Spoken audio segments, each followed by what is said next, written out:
Hey, what's up guys? This is Daniel here, and today is the first of the series of channel spotlight, and I don't know how many I'm going to be doing of these, so let's just hope I'll be able to do more of these.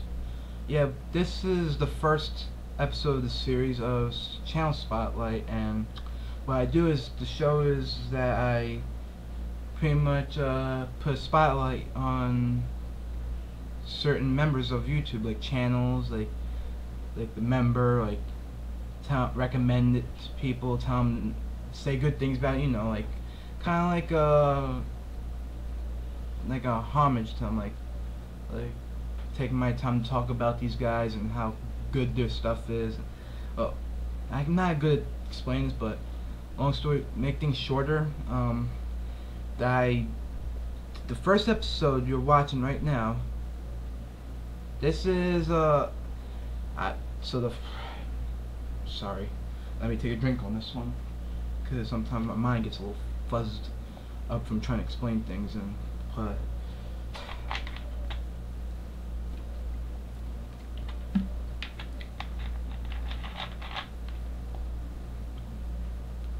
because I don't have the burp.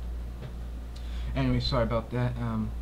Yeah, this show is, like I said before, I put a spotlight on certain members of YouTube, like people on my friends list, people that I recommend, or this is more like not like really a shout out, more like let's just put it like this, it's like an award show, like everyone wins, but no one loses. I'm not good at explaining this, but just to cut it short, since this is the first one, I like to put a spotlight on the first episode to one of the coolest guys on YouTube. So today I want to put a spotlight on the first guy I thought of the whole time. I wanted to do this a while back, but I didn't have a webcam yet, and I didn't really have the time to do this. Well, I did, but I wanted to come up with a unique way. Instead of just making it about one person, I want to make this about all the other people on my friends list and other people that I've seen on YouTube. And you ain't gonna see this every day, so you're gonna get to see this little series here and there, depending if I have time, or depending if I get around. So you just keep your eye open when you see this.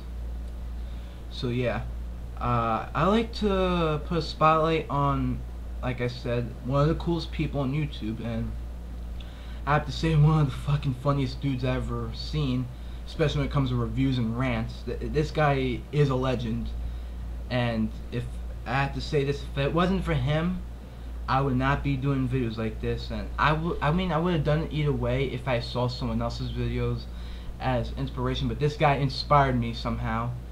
And all I could say is this, the person I'm talking about is Matt, ramboraph. So this episode is about you, Matt, if you're watching this. This is actually about ramboraph and what I think of him and what in his channel. Matt is a very unique guy. He doesn't just review films, he makes it more interesting. Like if a movie sucks, for example, he'll do something like this.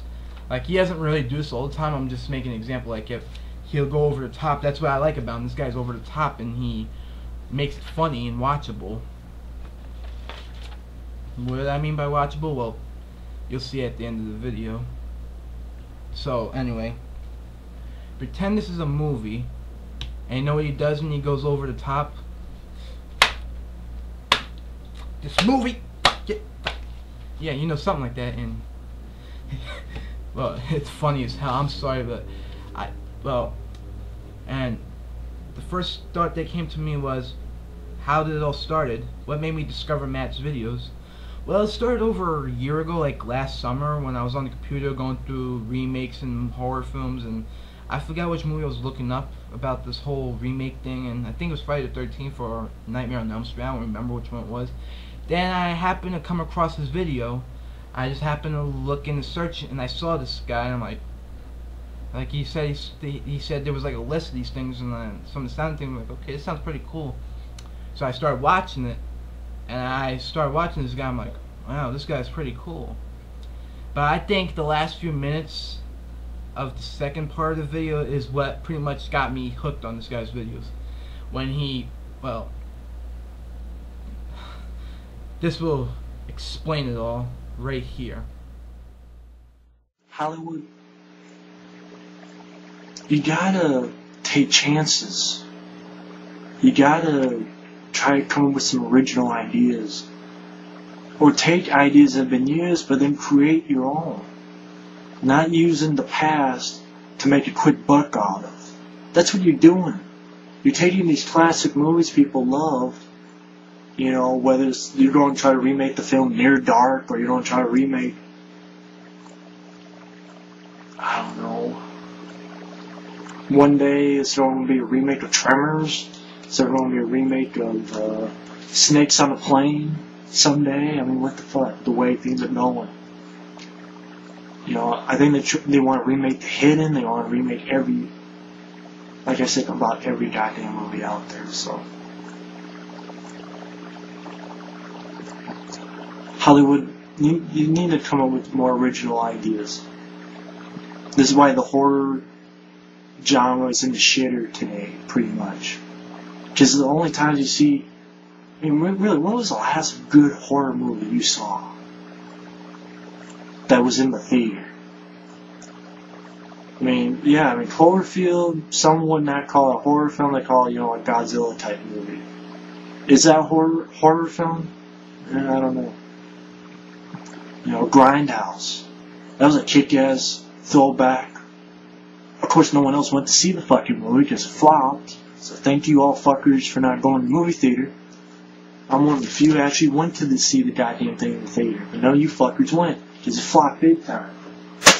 Just like all you fuckers are gonna go see Rambo. You know, and then the film flops, and then you have, you know, 10, 20 goddamn remakes or shitty PG-13 action films, and then you complain and bitch about why there's so much of this shit. I just think it's getting ridiculous.